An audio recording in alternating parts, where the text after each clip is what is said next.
أعوذ بالله من الشيطان الرجيم. بسم الله الرحمن الرحيم.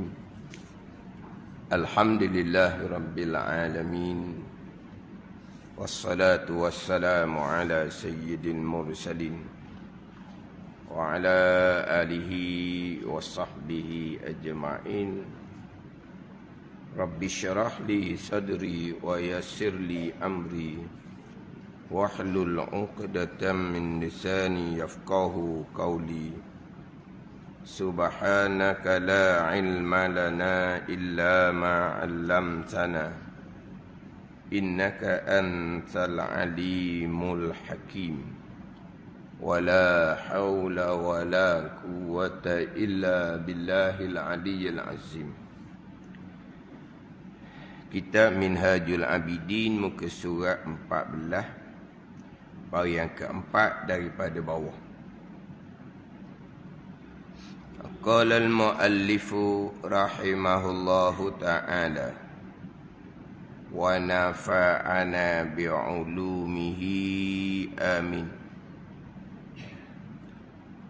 Maka senyap telah meriwayat ulama bahawasanya Allah Subhanahu wa ta'ala telah mewahyi kepada Nabi Daud alaihi salam.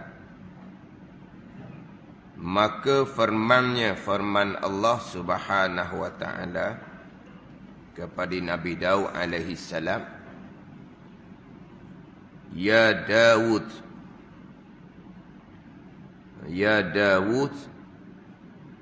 ta'allamal ilma an-nafi'a.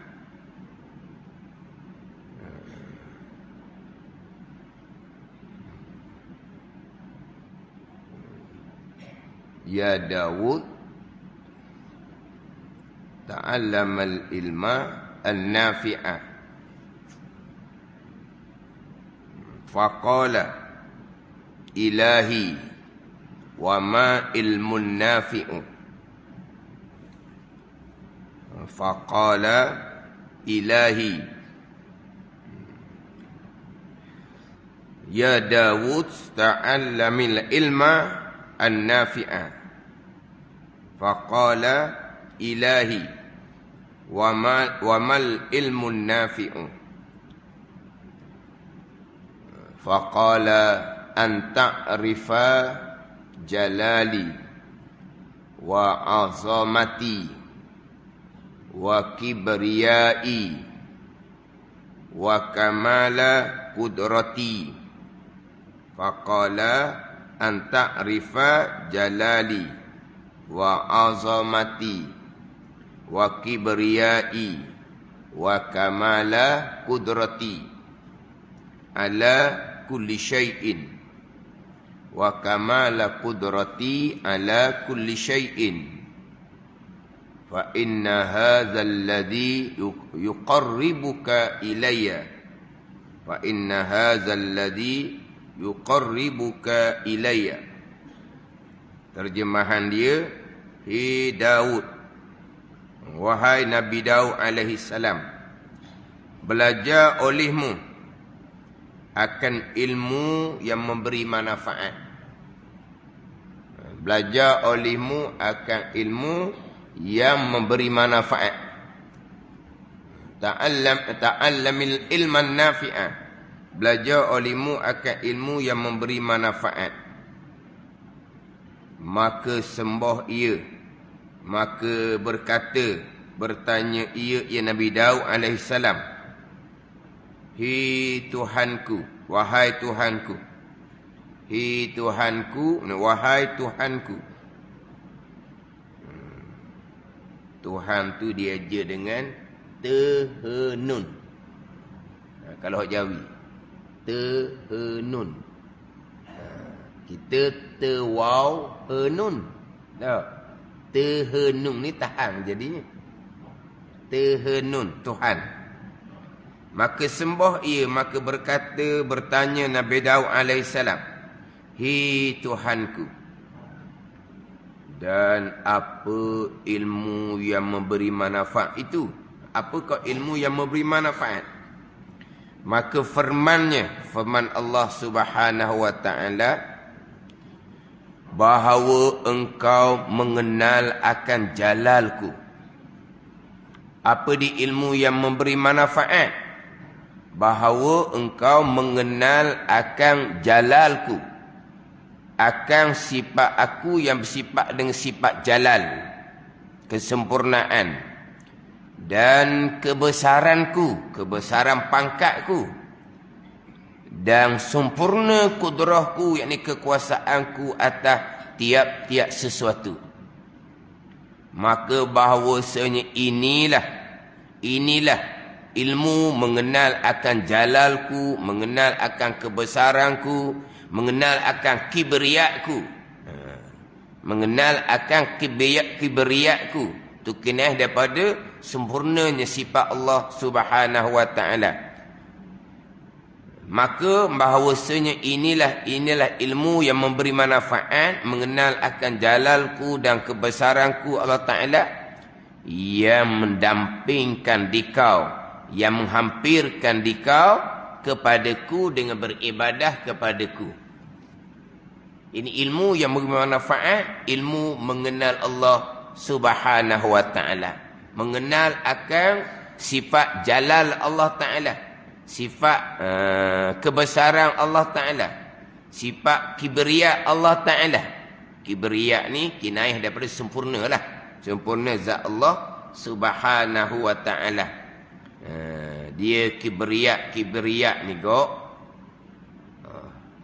sombong lah pada ni. Tapi di sini kinayah kepada kesempurnaan zat Allah Subhanahu wa ta'ala, mengenal akan sempurna kudrahku, kekuasaanku atas tiap-tiap sesuatu. Ini ilmu yang memberi manfaat, ilmu mengenal Allah Subhanahu wa ta'ala, yang mana terdahulunya Mazali datangkan manfaat ilmu. Apakah manfaat ilmu? Manfaat ilmu yang mana sangat berhajat hamba kepada ilmu, kerana ditaruh, dibina, diasaskan segala pekerjaan ibadah sekaliannya atas ilmu. Istimewa ilmu tauhid dan ilmu sir, ilmu tasawuf. Ini hadis ni membicarakan ilmu tauhid, ilmu mengenal akan Allah Subhanahu wa ta'ala. Yang mana dalam kitab Minhajul Abidin ni Mazali selesai bicara hak fardu ain tauhid setakat mana, fardu ain tasawuf setakat mana, fardu ain fiqh setakat mana, kemudian mana hak fardu kifayah. Ini sangat-sangat mustahak kita mengetahui kadar sakatan fardu ain tauhid setakat mana, fardu ain tasawuf setakat mana, fardu ain fiqh setakat mana. Kita belajar dah fardu ain, yelah belajar dah fardu ain, selesai dah kadar dia. Ada ni ilmu yang diajar pada masa budak-budak tu, itulah fardu ain, tapi itu asas.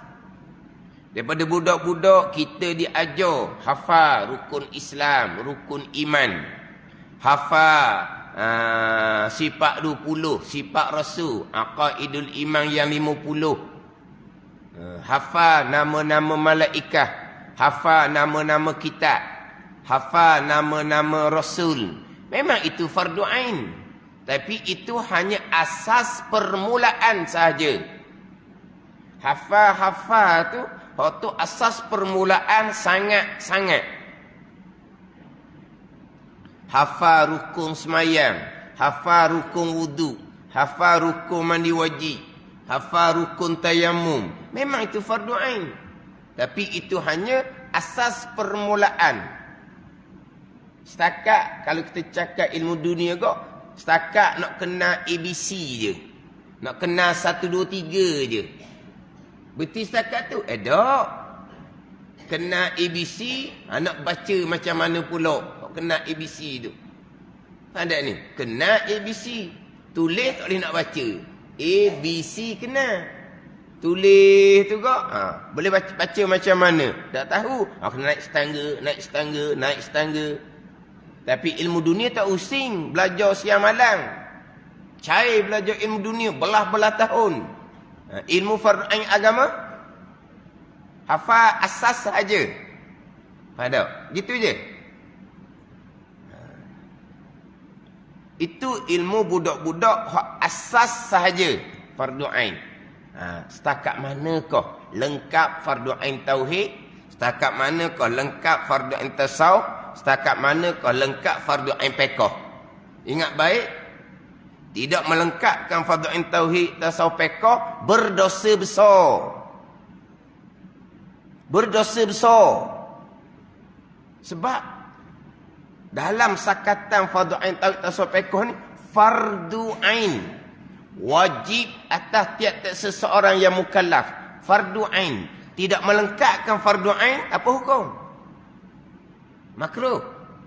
Dosa kecil. Dosa besar, malaikat akan catat setiap saat. Kalau kita tidak berusaha melengkapkan kadar fardu ain tauhid, tasawuf, fiqh. Kita nak melengkapkan ni lah. Mana kadar dia? Alhamdulillah. Selesailah fardu ain tu. Ya, selesai. Alhamdulillah. Dah selesai. Kadar sakatan dia setakat mana? Tak tahu kadar. Tapi selesai dah. Selesai dah. Kadar tak tahu. Jawapan apa gitu? Selesai. Ni kita tahu. Ni kadar dia. Ni hak dia. Alhamdulillah. Fardu ain ni, kadar ni kita selesai dah. Nak mengulangi fardu ain, nak mendalami ilmu fardu kifayah, ataupun nak kejar ilmu dunia, terpulanglah. Selesai ilmu fardu ain. Mana hak, mana sakatan. Faham tak ni? Ini mustaq dalam kitab Minhajul Abidin ni. Kadang-kadang sukatan ni sendiri, kadang-kadang bukan kata orang awam. Orang yang boleh ceramah agama pun tak boleh nak cerita. Setakat mana fardu ain tauhid? Tak tahu. Setakat mana fardu ain tasawuf? Tak tahu. Orang ceramah. Setakat mana fardu ain fiqh? Tak tahu. Ada ni. Ni akhir zaman. Akhir zaman. Ilmu agama bertambah kurang, bertambah kurang, bertambah kurang. Akhirnya agama hanya tinggal pada nama sahaja. Agama hanya tinggal pada rupa zahir sahaja. Masjid besar, orang bersembahyang, orang berpuasa, orang membayar zakat, orang mengerjakan haji dan umrah, berlomba-lomba. Tapi asas fardu ain tauhid, tasawuf, fiqh belajar ke tak?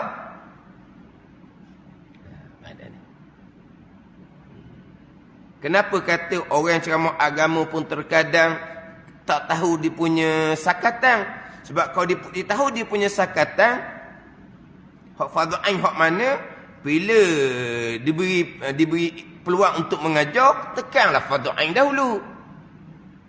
Fardu ain tauhid dahulu, fardu ain tasawuf, fiqh. Faham tak ni?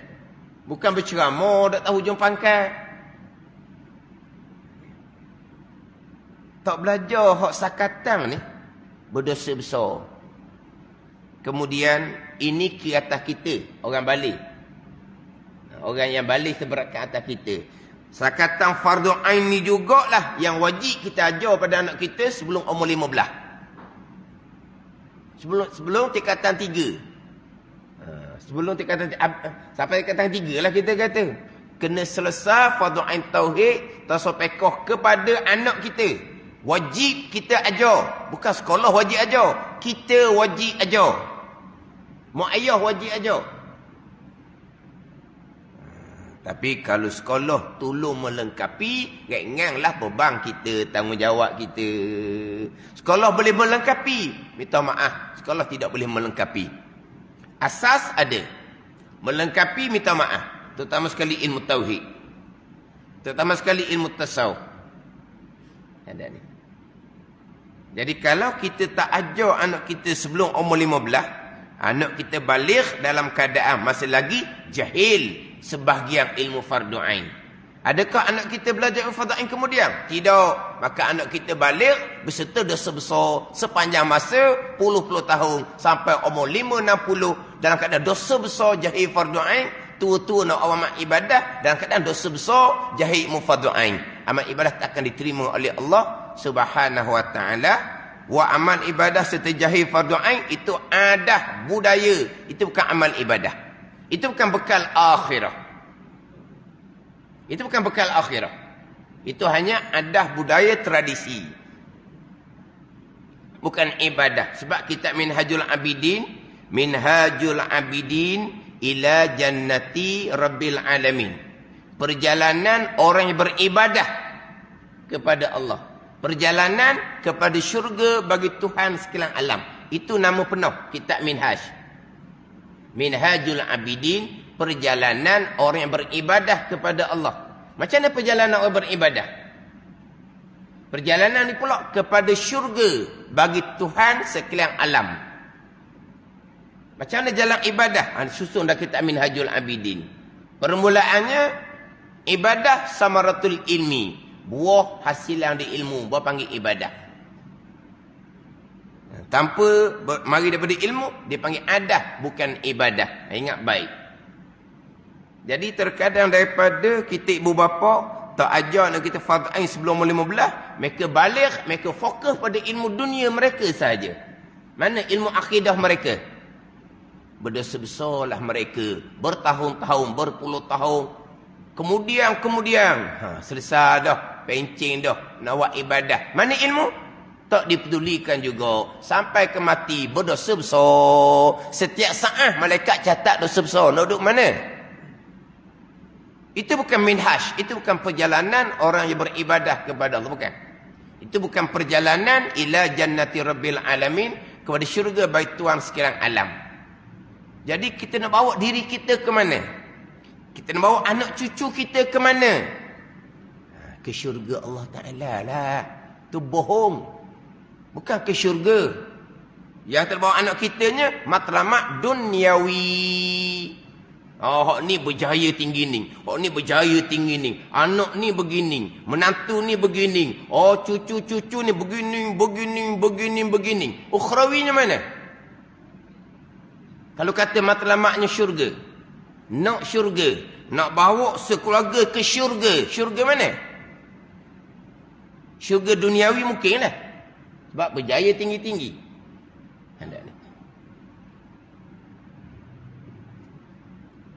Dalam kitab Minhaj ni ambil molek jalanan dia. Sebab terkadang nanti akan bicara bab tipu daya syaitan. Imam Ghazali mengatakan terkadang syaitan menipu daya anak Adam atas rupa kebajikan. Atas rupa kebajikan. Ada ni.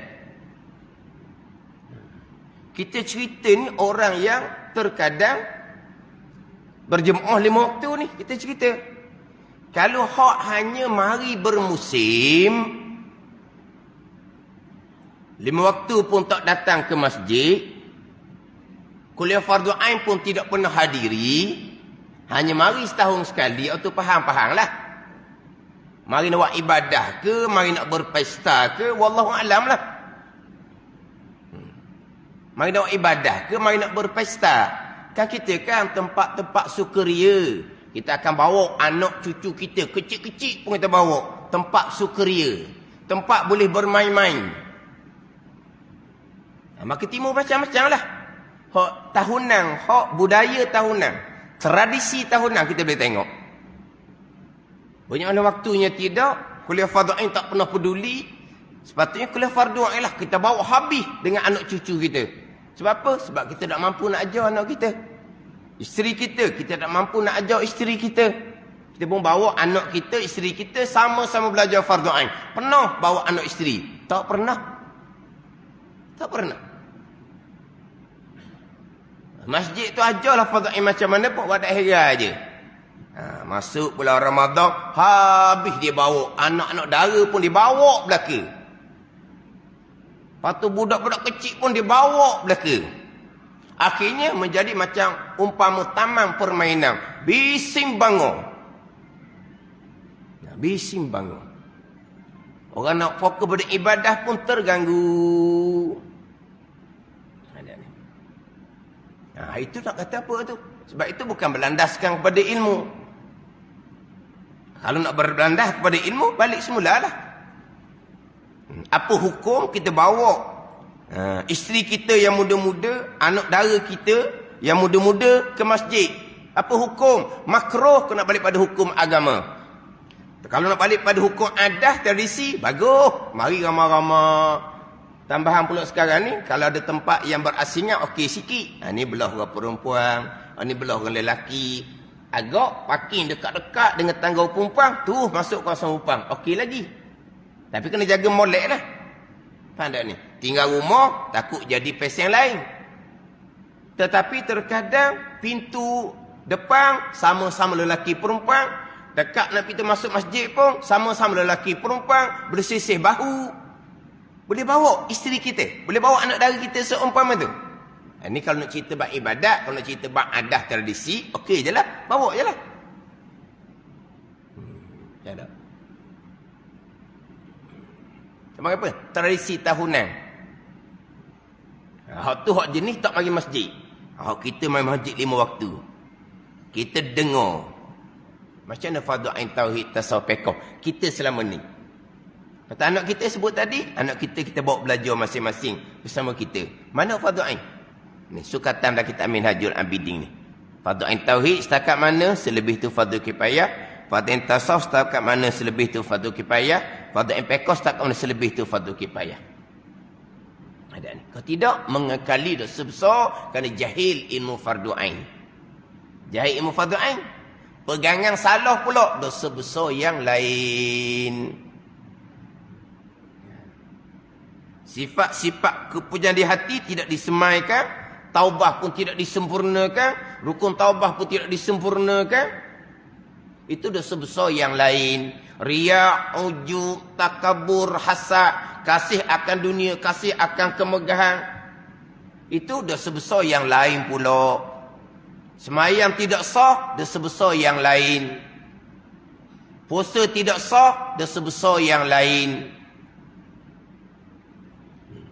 Jahil fardu ain fiqh, jahil dalam bab taharah, terkadang wajib semayang, tak semayang-semayang pun lagi. Kerana jahilnya fardu ain fiqh, tinggal semayang. Biasa soalan di bulan Ramadan, soalan sebelum Ramadan. Saya minta soalan bab puasa 2-3 tempat dah. Soalan yang sama je, lebih kurang. Lebih kurang je. Macam mana orang perempuan yang sudah kering haid sebelum waktu subuh, pada waktu sahur, tapi kami mandi lepas daripada subuh sebab kami waktu sahur nak mempersiapkan makanan sahur. Sah tak puasa kami sebab kami ni mandi lepas di subuh. Subuh tu puasa dah. Subuh tu puasa dah. Jadi mandi lepas subuh. Maknanya dia puasa dalam keadaan berhadap sah. Sah tak puasa kami? Dia tanya. Kenapa? Tak belajar ke syarat sah puasa? Kenapa belajarlah syarat sah puasa? Apa dia syarat sah puasa? Di antaranya suci daripada haid dan nifas. Pukul 6-8 minit subuh tu suci lagi haid dan nifas. Suci dah lah. Suci dah, tapi belum suci daripada hadap sah. Sekarang ni dia kata dia kering haid pada waktu sahur. Masuk 6-8 minit subuh, baru mulanya puasa Ramadan, suci dah daripada haid? Suci dah daripada haid? Dan dia terkering dah kan? Suci dah daripada haid? Belum mandi. Suci dah daripada haid? Belum mandi, betul lah soalan dia belum mandi. Tapi dia kata kering haid waktu sahur. Dia mandi lepas subuh. Saya tanya sekarang ni, ketika masuk waktu berpuasa 6-8 minit subuh, suci tak daripada haid? Suci tak? Suci. Cuma belum suci daripada hadas besar kerana belum mandi. Kita lelaki kena reti waktu tu. Mana suci daripada haid, mana suci daripada hadas besar. Dia kata kering waktu sahur. Dia mandi lepas subuh. Berarti pada waktu subuh dia sudah suci daripada haid. Sah puasa. Tetapi belum mandi wajib. Belum suci dah hadas besar. Itu tidak menjadi syarat sah puasa. Suci dah hadas besar, hadas kecil, syarat sah semayang. Suci daripada hadas kecil, hadas besar, tu syarat sah semayang, bukan syarat sah puasa. Kan ada syarat sah puasa, suci daripada hadas kecil, hadas besar. Ha, suci hadas kecil, jeng ha. Kentut je batal puasa. Ha, tak gegik. Ha, tak ada puasa lah kitanya. Ha, dah lah. Suci dah hadas besar. Ada tak syarat sah puasa? Tak ada. Tak ada. Dia tidur tengah hari, bermimpi keluar mani. Berhadas besar lah dianya. Batal puasa? Tak. Tidak ada syarat sah puasa, suci daripada hadas besar. Ha, suci dah haid. Haid dia suci dah. Tapi suci daripada haid, syarat wajib sembahyang. Syarat sah sembahyang, suci dah ada kecil, ada besar. Suci dah haid, syarat wajib sembahyang. Waktu sahur tu waktu isyak. Waktu sahur tu waktu isyak. Bila isyak bermula, 8.30. Bila berakhir, 6-8 minit. Betul tak 6-8 minit subuh ni? Bukan gitulah. Pada ni. Jadi waktu sahur tu waktu isyak. Bila suci daripada haid, wajib mandi segera untuk solat isyak tunai, untuk qada maghrib. Yang mana orang perempuan yang suci haid sebelah malam, masih nak tidur tu ada sedikit-sedikit, dan dia sudah boleh agak bahawa pagi esok boleh puasa dah. Sebab pada malam tu dia tinggal sikit-sikit sangat je masa nak tidur tu. Pada ni. Kemudian dia bangun tu sahur, dia tak peduli pun mandi wajib untuk solat isyak tunai, untuk qada maghrib. Dia mandi wajib lepas daripada subuh. Memang puasa dia sah, tetapi kerana kejahilan ilmu fardu ain, dia tinggal sembahyang fardu isyak, dia tidak qada maghrib. Betul? Nak puasa gitu? Tuan terima puasa kerana sembahyang tak cukup. Kenapa dia gitu? Kerana jahil fardu ain bab taharah. Berdosa besar kerana jahil fardu ain bab taharah, berdosa besar kerana tinggal sembahyang isyak. Nak ke syurga seumpama tu, itu jalan syurga. Itu jalan neraka. Tak, kita kena ingat ni. Bicara bab fardu ain tauhid tasawuf fiqh ni, bicara syurga neraka. Bicara bab fardu ain tauhid tasawuf fiqh, bicara bab syurga dan neraka. Itu bicara fiqh. Kerana jahil bab taharah. Akhirnya dosa besar kerana jahil bab taharah, dosa besar kerana ditok sembahyang isyak. Memang puasa dia sah, tapi isyak ditinggal. Kenapa timbul soalan seumpama tu? Sebab syarat wajib sembahyang suci daripada haid dia tak belajar. Syarat wajib suci daripada haid. Mandi wajib itu syarat sah untuk suci daripada besar. Mana orang perempuan yang jahil fardu ain fiqh bab taharah, dia suci haid dah, dia tak mandi lagi, tak semayang, nanti ya. Terutama sekali orang perempuan yang bekerja. Mana perempuan bekerja, dia suci haid siang hari, tak kira pukul 10, 12 tengah hari ke, pukul 2 ke, pukul 3 ke, Zuhur dia tak semayang, Asar dia tak semayang, dia balik maghrib, dia mandi baru dia semayang maghrib. Zuhur Asar duduk mana? Saya belum mandi lagi, maka apa? Tak wajib semayang kerana belum mandi. Suci haid, suci nifas, syarat wajib kan? Ini jahil bab taharah. Zuhur tinggal, Asar tinggal. Duduk mana? Nak semayang sunat? Nak berterawih? Semayang sunat apa gitu? Ustaz, tak ada tempat mandi. Itu bukan alasan. Bukan duduk padang pasir. Di pejabat hanya ada tanda, tak ada tempat mandi. Itu bukan alasan.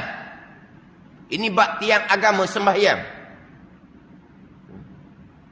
Mana orang perempuan yang seumpama ni? Kenapa dia boleh tinggal Zuhur dan Asar? Ini cerita orang sembahyang. Ini cerita orang sembahyang. Tapi kenapa dia tinggal Zuhur dan Asar? Kerana dia jahil bab taharah. Dia ingat, tak mandi lagi, maka Zuhur tak apa, tak semayang. Tak mandi lagi, Asar tak apa, tak semayang. Mandi lepas masuk waktu maghrib sampai ke rumah, barulah mandi-mandi baru sama maghrib isyak. Zuhur Asar macam mana? Tak mandi lagi, maka tak wajib lagi semayang. Sejahil-jahil manusia. Orang perempuan. Suami dia di mana? Suami dia mana? Membiarkan isteri meruntuhkan agama, meninggalkan semayang. Mencampur agama ke belakang, Nabi kata, kerana meninggalkan semayang. Ingat baik, orang meninggalkan semayang, Nabi kata, meruntuhkan agama, campur agama ke belakang. Orang meninggalkan semayang, man taraka salata faqad kafara jihara. Orang tinggal semayang dengan sengaja, kafir terang-terang. mazhab Hambali kafir agama, murtad ni kekal neraka. Mazhab Syafi'i kafir nikmat. Itu mazhab Syafi'i, bukan kafir agama. Ni orang tinggal semayang. Ada. Mari mana ni perbuatan ni? Jahil bab taharah, bab fardhu taharah. Ni jahil sangat-sangat. Ada pula orang cerdik sikit. Dia balik malam, dia mandi-mandi, dia solat maghrib tunai, dia qada zuhur dan asar. Juga gitu. Ada? Saya jumpa macam-macam. Dia qada zuhur dan asar. Kenapa kamu qada zuhur dan asar? Dah tadi wajib dah semayang. Dah kenapa kamu tak semayang? Kerana tak mandi. Kenapa tak mandi? Tak ada tempat mandi sebab duduk padang pasir, gitu. Tak ada alasan, tu bukan alasan. Jangan kerana kerja sanggup tinggal semayang, jangan. Tak boleh mandi, cuti lah. Ada ni. Ni bab semayang tak ada kompromi. Bab semayang tak ada kompromi. Tak ada kerja yang padang untuk menanggung dosa besar tinggal semayang zuhur dan asar. Tak ada kerja. Gaji berjuta sekalipun tak ada. Ni bab semayang. Oh, dia balik malam, dia mandi-mandi, dia solat maghrib tunai, dia qada zuhur, dia qada asar. Itu bukan panggil taubah. Sebab lain kali dia buat pula. Dia tidak menyesal. Dan tidak ada azam dan tidak akan mengulangi perbuatan tinggal semayang. Tapi nak cerita main mana tu? Kejahilan fardhu ain bab taharah. Akhirnya, dah sebesar jahil fardhu ain. Akhir tinggal semayang, dah sebesar tinggal semayang pula. Itu contoh. Hak dah sebesar tak belajar satu. Dah sebesar, akidah salah. Bak tasah hati pun bersifat dengan sifat kecelaan. Bak pekoh pun semayang tidak sah, puasa tidak sah. Kita ni masuk puasa Ramadan, kita wajib berpuasa, itu amal. Setakat mana ke ilmu fardhu ain bak puasa? Kita berpuasa satu Ramadan hari ni, itu fardhu ain amal. Fardhu ain ilmu, kena belajarlah bab puasa. Setakat mana fardhu ain kita belajar bab puasa? Kalau dia sudah belajar fardhu ain bab puasa, tak akan timbul persoalan tadi. Mandi lepas subuh sebab tak sempat nak mandi lepas kenihik, sebab nak masak sahur, sah tak puasa saya? Kalau orang ni tahu bab fardhu ain bab puasa, bab taharah, persoalan tu tak akan timbul. Setakat mana fardhu ain belajar bab puasa? Kita pun masuklah puasa, belajarnya tidak. Berdosa besar kita kerana meninggalkan fardhu ain bab puasa. Berdosa besar. Ada ni. Waktu puasa macam mana? Kalau fardhu ain tidak dilengkapkan, atas nasib lah. Atas nasib lah kalau berbetulan syarat sah disempurnakan, rukun disempurnakan, berbetulan perkara membatalkan puasa dilakukan, maka sahlah puasanya atas nasib. Tapi berdosa besar tak dia tidak belajar fardhu ain puasa, dosa besar. Lepas tu berdosa besar masuk bulan Ramadan ni, bulan rahmat ni, bulan keampunan ni, dapat ke rahmat? Dapat ke keampunan kalau berdosa besar?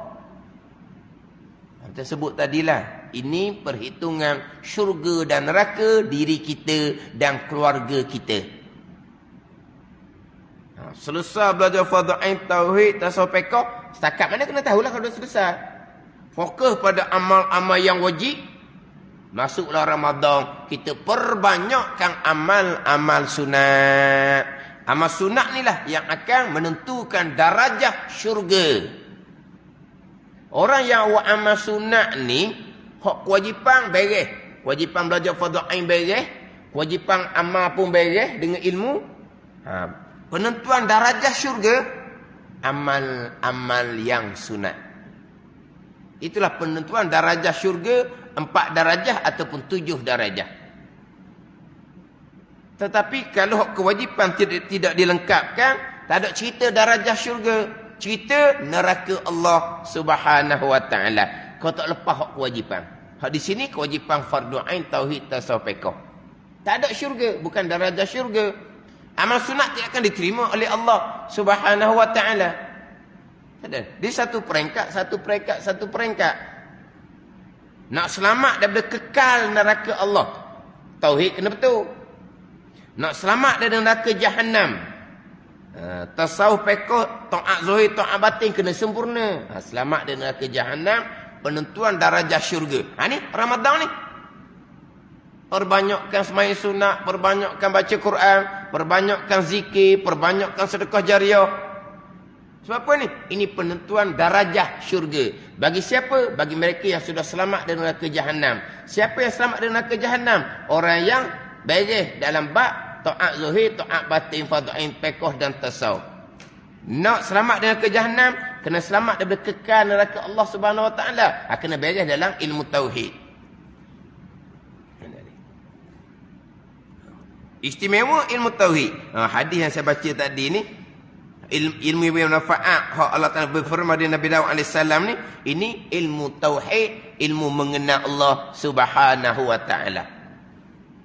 Yang mana manfaat ilmu ni, Majlis kata dah, dalam bab ilmu ni sangat sukar, sangat payah. Kemudian ramai yang berpaling daripada ilmu maka sesat. Majlis letak lalu dah begitu. Berpaling daripada ilmu tauhid, tasawuf, fiqh, sesat neraka Allah Subhanahu Wa Taala. Ilmu fardhain, tauhid, tasawuf, fiqh, syurga, neraka jawapan dia, penentuan dia. Berpaling daripada ilmu, maka kita dah sesat. Atau mari tekanlah kitab Minhajul Abidin. Benar pergi pada manfaat ilmu. Manfaat ilmu manfaat yang sangat besar sebab Imam mengatakan hamba sangat berhajat kepada ilmu. Kenapa masalah kita? Kerana ditaruh, dibina, diasas segala pekerjaan ibadah sekaliannya atas ilmu. Sekalian pekerjaan ibadah atas ilmu. Yang paling besar sekali adalah akidah, bina atas ilmu. Tasawuf, bina atas ilmu. Kita nak baca Quran, bina atas ilmu. Bukan baca Quran buat sendiri, bukan. Kita baca Quran dah masa budak-budak. Itu asas sahaja untuk kenal alif beta, boleh baca. Boleh baca. Kenal alif beta, boleh baca, mengenal sikit-sikit, kita cakap kapung. Tapi itu baru asas. Nak baca betul-betul, kena berguru betul-betul. Sebagaimana orang boleh semayang, begitu juga orang boleh baca Quran. Kenapa boleh semayang? Kerana reti rukun 13. Boleh semayang. Macam mana boleh baca Quran? Mengenal. Tapi orang semayang ni betul ke tak? Orang baca Quran ni betul ke tak? Boleh semayang, boleh baca Quran. Kalau kita katalah tak ada orang yang tak boleh baca Fatihah. Semua orang boleh baca Fatihah. Betul ke tak? Ni. Orang Islam kalau tak boleh baca Fatihah tu ada, tapi memang pelik sangatlah. Semua boleh baca Fatihah. Dah semua betul ke? Boleh baca sebab kita belajar budak-budak mengenal. Tapi nak betul sungguh kena belajar halusilah pulaknya ilmu Quran. Sama dengan bab akidah, sama dengan bab semayang. Ilmu budak-budak tu ilmu asas sahaja. Ada orang dia pakai ilmu Quran budak-budak, dia baca seorang dia. Lacor dia baca. Lacor-lacor sungguh dia baca. Sebab dia duduk cerita ke kawan-kawan di sama tua ni, sebulan, 2 bulan khatam sekali. Sebulan, 2 bulan khatam sekali. Ni amalan dia bukan Ramadan. Bukan Ramadan. Sebulan, 2 bulan khatam sekali. Sebulan, 2 bulan khatam sekali. Sebab memang Quran duduk tangan dia nampak. Duduk masjid itu jauh orang, dia pegang Quran. Dia baca Quran. Dia baca Quran. Orang lain bersembang luar. Dia baca Quran. Tapi apabila masjid buat kelas Quran, dia tak pergi dekat. Dia tak pergi dekat. Beberapa kerat orang tua je yang ngadak dengan guru. Dia tak pergi dekat. Walau dia tu amalan dia baca Quran. Pujuk punya pujuk, pujuk punya pujuk. Marilah sekali baca depan tu guru. Baca je bukan untuk guru lah. Hak belajar-belajar tu, hak sama-sama guru tu, Allah gining dia baca Quran. Tu kau bimbo sekali, cukar cemaking sekali. Baca warna gitu. Dia baca cukup lancar. Dah sebulan 2 bulan khatam sekali amalan dia. Cerita kepada orang. Dan kita boleh tengok pula Quran duduk tangan dia. Dia boleh baca ke tak? Boleh baca. Dia mengenal ilmu budak-budak. Tapi betul ke tak? Tak betul sangat-sangat. Itu hak baca Quran. Fatihah. Betul ke tak? Faham tak ni? Nak baca Quran, dibina, diasaskan ibadah sekaliannya atas ilmu. Atas ilmu. Istimewa, lebih-lebih lagi mazhab kata ilmu tauhid dan ilmu tasawuf. Dia datangkan hadis ni, cerita ilmu manfaat, ilmu mengenal Allah Subhanahu wa taala, mengenal akan jalalku, kebesaranku Allah taala, kibriyaku, mengenal akan sempurna kudrahku atas tiap sesuatu, sempurna kekuasaan Allah yang berlaku kesemuanya perbuatan Allah Subhanahu wa taala. Makhluk lemah tidak ada walaupun satu perbuatan. Ini sempurnanya kudrahku, kekuasaan Allah Subhanahu wa taala atas tiap sesuatu. Kita dah baca tu kan, wa huwa ala kulli syai'in qadir, dan ia Allah atas satu amat kuasa. Mana apa? Semua tu datang dari kekuasaan Allah Subhanahu wa taala. Makhluk tidak ada sebarang perbuatan. Apa yang berlaku pada kita semuanya perbuatan Allah. Mengenal akan sempurna kudrahku, kekuasaanku, kekuasaan Allah Subhanahu wa taala atas tiap-tiap sesuatu. Ni hak tauhid. Hak ni kalau salah sini mensyirikkan Allah pada perbuatan, musyrikun, habis cerita. Macam mana kita mengaji wahdaniyah pada perbuatan? Ini fadha'in tauhid. Wahdaniyah pada perbuatan. Keluar dua makna keesaan pada perbuatan. Ternapi, tertolak, mustahil. Dua kesyirikan pada perbuatan. Kesyirikan pada perbuatan ni, istilah ilmu dipanggil kam muttasil pada perbuatan, kam munfasil pada perbuatan. Tak apalah istilah ilmu tu tak kerti tak apa. Tapi kita betul-betul tak berpegang makna dua keesaan pada perbuatan. Dua makna keesaan pada perbuatan. Betul-betul tak kita tidak berpegang dengan dua kesyirikan pada perbuatan. Ni ingat baik ni. Musyrikun di sini tak ada bahagian. Tutup buku. Faham tak ni? Keesaan pada perbuatan ni lah pergi kepada sempurna kudrahku, kekuasaan Allah Subhanahu wa taala tiap-tiap sesuatu. Apabila kesemuanya kekuasaan Allah taala, keesaan Allah pada perbuatan, di mana letak ikhtiar pilihan hati kita dan usaha kita sendiri yang wajib kita pegangi. Iyyaka na'budu wa iyyaka nasta'in. Akan dikaya Allah, kami sembah. Kami ada pilihan dan perbuatan. Tapi hakikinya pilihan dan perbuatan kami alhamdulillahi rabbil alamin. Semuanya daripada Allah Subhanahu wa taala. Termasuk diri pilihan kita, diri perbuatan kita pun perbuatan Allah Subhanahu wa taala. Alhamdulillahi rabbil alamin. Ini akidah suratul Fatihah. Tidak berpegang dengan akidah suratul Fatihah ni, bukan tu semayang tu tak terima. Fatihah tu akan laknat dalam tiap-tiap rakaat kita baca dalam semayang. Kita nak semayang ni bukan hanya betul Fatihah. Itu hukum pekah. Kena comel Fatihah, itu hukum pekah. Tapi kena berakidah dengan akidah suratul Fatihah. Ummul kitab, ibu kepada Al-Quranul Karim. Ada ni Fatihah. Besarnya kedudukan Fatihah ni. Akidah suratul Fatihah macam mana? Dia ada 7 dasar utama berakidah dalam 7 ayat suratul Fatihah. Baca Fatihah comel, itu bahagian pekah untuk semayang. Akidah macam mana? Ni, nak kenal sempurna kudrahku, kekuasaan Allah Subhanahu wa taala tiap-tiap sesuatu. Jahil fadhun tauhid, akhirnya mensyirikkan Allah pada perbuatan, berpegang Allah Taala lemah walaupun dia tak kata, tapi hakikatnya pegangan di seumpama tu tak ada ah. Puasa comel pekah sekalipun, semayang comel pekah sekalipun, hati comel tasawuf ikhlas sekalipun, sama sekali akan diterima oleh Allah Subhanahu wa taala. Bahkan ada musyrikun pada perbuatan yang kafir ijma' ulama imam tidak sah, kekal ke selama-lamanya, bertaubat kemudian dia kena qada habis puasa dia pada masa akidah syirik itu, dia kena qada habis sembahyang dia kena qada zakat dia kena pergi Mekah semula haji umrah dia tak ada. Ingat baik. Istimewa mazhab kata ilmu tauhid dengan ilmu tasawuf. Dan daripada Sayyidina Ali radhiyallahu anhu bahawasanya berkata ia Sayyidina Ali radhiyallahu anhu, tiada menyuka akan daku jikalau aku mati kecil-kecil dan aku masuk ke syurga. Dan jikalau aku besar, maka aku mengenal akan Tuhanku. Mana apa ni? Kalau mati kecil, memang masuk syurga. Jadi khaddam di dalam syurga, mati belum balik. Tak suka mazhab kata Sayyidina Ali karamallahu wajah. Disuka mati besar, balik dan kadang mengenal akan Allah Subhanahu wa taala.